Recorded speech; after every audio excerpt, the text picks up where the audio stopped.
Bonjour, bienvenue dans cette nouvelle vidéo. Aujourd'hui, nous allons apprendre à gérer correctement les impressions. Au programme de cette vidéo, gestion des orientations, gestion des en-têtes et des pieds de page, et quelques astuces bien utiles pour imprimer rapidement sur une seule feuille par exemple. Allez, c'est parti. Donc je vais faire comme si je voulais imprimer ce tableau. Donc fichier imprimé, et je vois que ça tient sur deux feuilles, comme le montre ici. Donc si j'imprime, ça ne va pas faire beau. Donc je peux déjà essayer de me mettre en orientation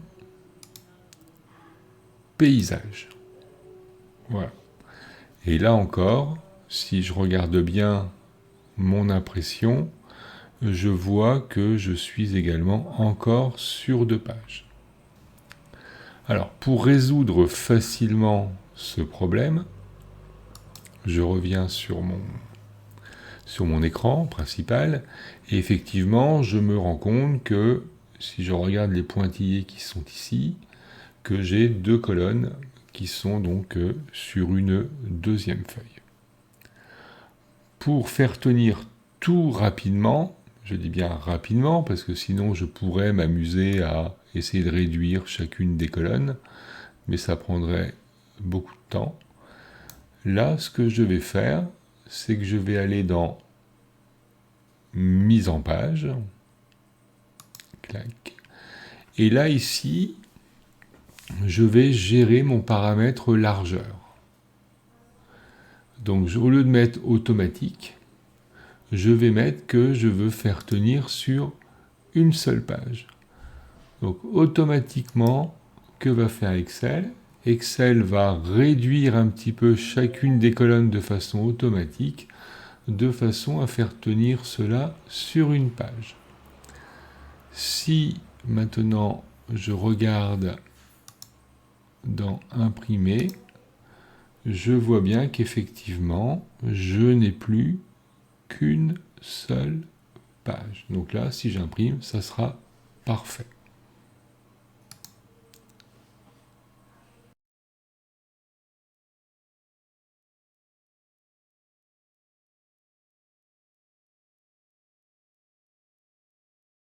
Remarque, même si là ce n'est pas utile, je pourrais faire la même manipulation pour fixer le nombre maximum de pages au niveau de la hauteur. Donc plutôt que de choisir automatique, je pourrais également choisir par exemple une seule page. Voilà. Fin de la remarque.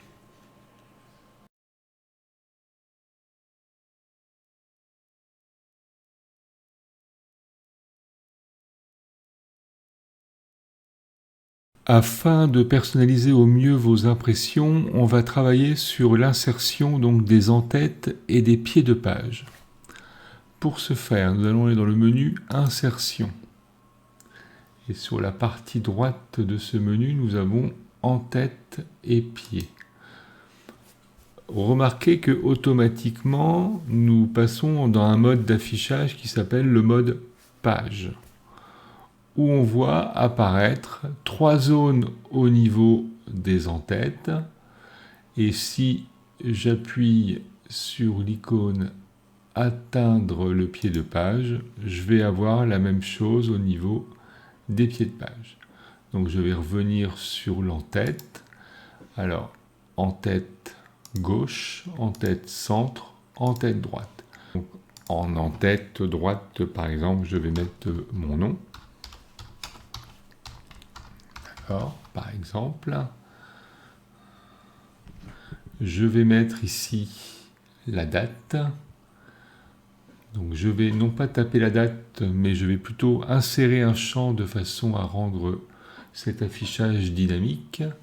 Donc on remarque ici que nous avons un certain nombre de possibilités, et je vais par exemple mettre la date actuelle.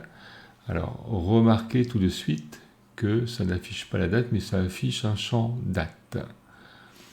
D'accord? Et si je passe en pied de page, je vais par exemple alors enlever le champ image, voilà, et je vais par exemple mettre le nom du fichier.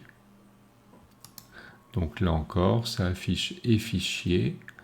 Et ici, plutôt que d'avoir un texte fixe, je vais afficher de façon à pouvoir retrouver facilement l'endroit. Voilà. Nom du fichier accompagné du chemin d'accès. Voilà. Une fois ma mise en page terminée, je peux désactiver le mode en-tête et pied de page en cliquant n'importe où dans ma feuille de calcul.